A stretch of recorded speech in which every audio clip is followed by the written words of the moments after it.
Tilea's Troubles, Part 111. The Assault on Ebino.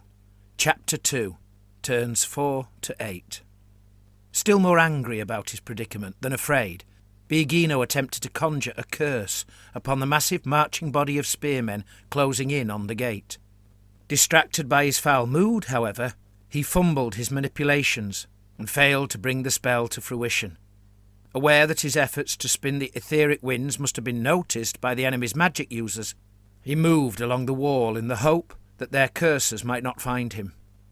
As the fight at the wall continued furiously, with more than half a dozen skeletons falling for every Porta Majoran who perished, the petard and spearmen moved ever closer to the city gate.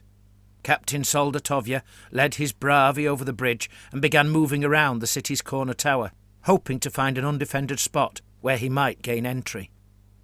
The wizard Hakim once again blessed the sea-wolves, gifting magically enhanced swiftness to their blades, although the uncontrolled shards of magic released by his unintentionally overpowered spell spun away to visibly sting the Colossus. With this continued magical imbalance, Hakim was beginning to wonder if this place was cursed by more than the presence of the undead. At the third moat bridge, the dismounted knights simply stood their ground, watching as several of the robed zombies on the wall were felled by the handgunners' bullets. Before the second bridge, however, the fight raged on, and, as a consequence of their magical blessing, spurred on by the furious efforts of their commander, Lord Alessio, the sea-wolves hacked and slashed so vigorously at the skeletons that they felled the last foe and took possession of the wall. The living had once again set foot within the city of Ebino. Whether they would stay there had yet to be ascertained. Ebino spotted the sorceress fleeing along the wall into the tower by the gate, which spurred him also to conceal himself, dismounting the wall and entering the courtyard below. As he emerged, he saw the two brutes who had made it back from Pontramola standing patiently behind the gate. Presuming they survived the petard's blast, Ebino knew the pair could not hope to prevent the horde of spearmen from accessing the city.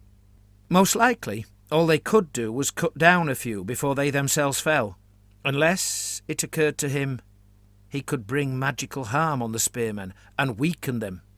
He decided he would try to do exactly that, despite the risks, and conjured the curse of years. Yet again, the magical forces broiled so wildly as to be uncontrollable, and once more his body was racked by the energies he had failed to properly channel. But this time, he knew the spell had bitten, for his keen ears could hear their dying screams. Before the western wall, Soldatovia and his bravi were suddenly horrified to see a writhing swarm of ghostly beings emerge through the stones, surging forwards to block their path threateningly.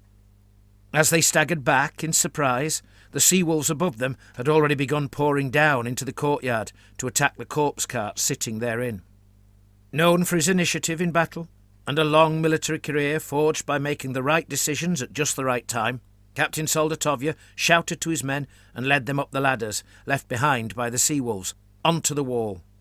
Considering the alternative, the bravi were only too glad to obey. As they climbed, they glanced behind to see the mercenary dwarfs were already crossing the first bridge, yet not one of them delayed their climb to forewarn their comrades of the threat which lay just around the corner. As the petard was pushed and placed against the gate, the regiment of spearmen came to a halt.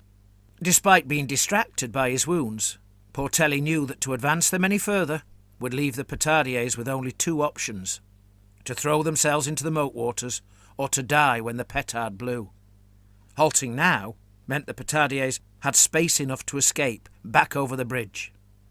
The wizard Hakim used much of the magical power he could garner to dispel the curse afflicting the spearmen, so that neither he nor the Colossus could find sufficient remaining etheric energies to successfully conjure any other spells, although both did try.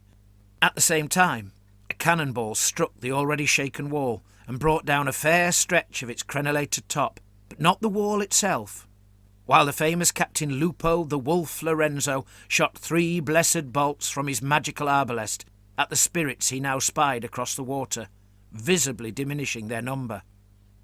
All this was quickly forgotten a moment later, however, as the flame fizzling along the supposedly 25-second fuse, which the siege master had lit exactly 17 seconds earlier, reached the petard's touch-hole to send a massive blast of flames and broiling smoke in all directions, shattering the gate into pieces and tearing off the bottom half of the portcullis. Thanks to the noble Portelli, only half of the petardiers perished in the premature explosion, although those who did survive were so distracted, dazed and deafened that they could do little more than collapse to the ground, there to lie for the remainder of the battle. At the moat's edge, near to the damaged but still surprisingly intact bridge, lay Guccio, with one leg torn and bloody, reddening the water. It would be some time before he woke, but he would live.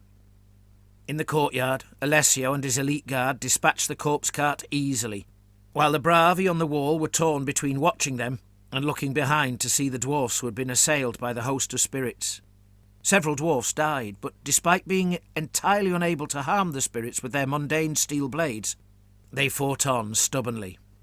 The sea-wolves now divided, the better to clear out the city, with half going onto the nearby wall which overlooked the road, and the other half into the tower by the gate. Alessio joined the latter company, and it was he who caught a glimpse of the witch fleeing across towards the other side. Meanwhile the bravi scrambled towards the corner tower, if only to allow more of their comrades to climb, and outside the Riemann crossbowmen were indeed manoeuvring to cross the second bridge and do exactly that, praying that the dwarfs could hold back the ghostly foe. And indeed, the dwarfs, despite their utter inability to harm the foe with their weapons, did so, bravely holding their ground against the spirits, a defiance which in itself began to unwind some of the necromantic magic holding the spirits in this world. The dismounted knights at the far bridge chose the same moment to cross, but not to attempt a ladder assault, but rather to ready themselves for the fall of the wall to their left, so that they could storm it immediately when it did. As the smoke at the gate thinned a little, Father Antonello, at the front of the spearmen who marched towards the breach, could just make out the silhouette of the two brutes upon the other side.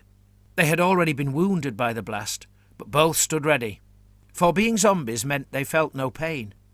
He used his magical ring to hurl a fireball at them, but to little apparent effect beyond disturbing the smoke. The cannon, firing again at the wall, had more luck, as this time the wall finally came tumbling down. Several of the disciplinati di Nagash were crushed by the collapsing masonry, the rest being entirely untroubled by the occurrence, just as they were untroubled by anything at all. Ebino watched the walls fall with fascination, his heightened senses magnifying the impressiveness of its collapse. An intricately clattering, part tumble, part slide of 100 irregularly broken stones swathed in dust and smoke. With little more than a flick of his wrist, he commanded his bambinos in the courtyard to divide, sending half towards the gate, while the other half remained, to await whatever attempted to clamber over the rubble. His half-hearted attempt to resurrect those crushed by the masonry proved a failure. The petard's explosion left the ears of every living soldier near the gate ringing, but not Bergino's, and now he heard the cacophony of footfalls as spearmen advanced over the bridge. Scowling, he summoned every scrap of the winds of magic he could, and once again cursed the spearmen, slaying another 10, and again wounding the nobleman Portelli. As his men pushed by, Portelli let them pass. Winded as well as wounded, he would take no more part in the battle. 3 more of the dwarfs fell to the deathly chill of the spirits, and panic finally got the better of them. They broke and fled away. The spirits, who tarried a while as if to revel in their success, failed to catch them. The Riemann crossbowmen, several of which had already crossed the bridge, now rushed to climb the ladders, spurred on by the sight of the spirits heading their way, while Hakim the wizard stepped back as if to shelter in the shadow of the Colossus. Fighting Father Antonello now led the surviving spearmen, of which there were still many, in a charge through the shattered gate and into the brute horrors awaiting on the other side. Lord Alessio himself had also spied the brutes, and, leaving his sea-wolves to scour the tower for more enemies and to better guard that quarter of the city, he personally charged to join Antonello at the gate. While the priest and the spearmen struggled to best the brute they faced, Lord Alessio's blows landed hard, and he brought down the other with ease. Father Antonello's blade was somewhat less effective, however, and although the grey-cassocked, sandalled holy man fought with rare courage, the brute finished him easily with a blade longer than the priest was tall. Then, even as the magical forces animating its corpse body dissipated, the brute stamped down to crush the priest's head under its foot, before falling itself on top of the priest. Captain Hans Weidmuller, the artillerist tending the last surviving cannon, was able to enchant the iron ammunition using his magical matrix of undoing, and so dissipated several more of the spirits with a very well-aimed shot. The surviving spirits' attention had been caught instead by the crossbowmen hurling past them to rush up the ladders, and so they swirled in a graceful arc up and over the wall, chasing the remans before them, and right across the courtyard into the city. Outside the fallen wall, the dismounted knights were approaching the breach. As they drew close, the disciplinati lurched up and onto the rubble. The lesser nobles now realised that crossing the rubble was going to involve considerably more difficulty than merely a struggle to climb in full plate armour. Ebino had willed the disciplinati on, but at the same time he ordered the thrall upon the wall commanding the other company to come and join him. It was, he now acknowledged, time to leave. He was not willing to die attempting to hold on to Ebino. He'd only really taken the place as a species of vengeance against Maria, and in truth he cared nothing for the city, nor had any real desire to remain.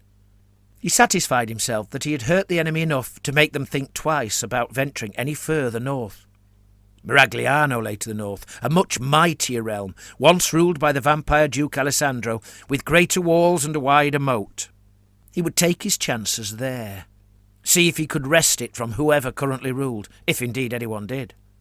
And if the enemy chose to follow him, then he would fight again, with whatever forces he could raise. Now that Lord Alessio's army was even further weakened, surely that improved his chances of finally, properly defeating them. So it was that the vampire archpriest Ebino, with his servant thrall loping behind to keep up, flew through the streets of Ebino, and out through a hidden postern, leaving his bambinos to keep the enemy busy a while, and so buy him time. Which is what they did.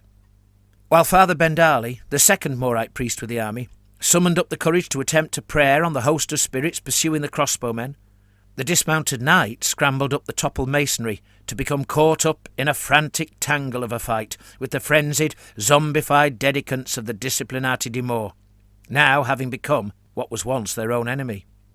And as the other company of men-at-arms struggled up ladders to face an exactly similar foe, Lord Alessio himself personally led the charge against the third such body of zombies, who defended the tower upon the other side of the shattered gate. The living, armed and armoured well, and with much greater fighting prowess than the walking corpses opposing them, were almost certain to prevail. And so they did. But it took time, which Ebino, exactly as he intended, used well. When the living finally wrested control of the city, Ebino was long gone, and entirely out of their reach.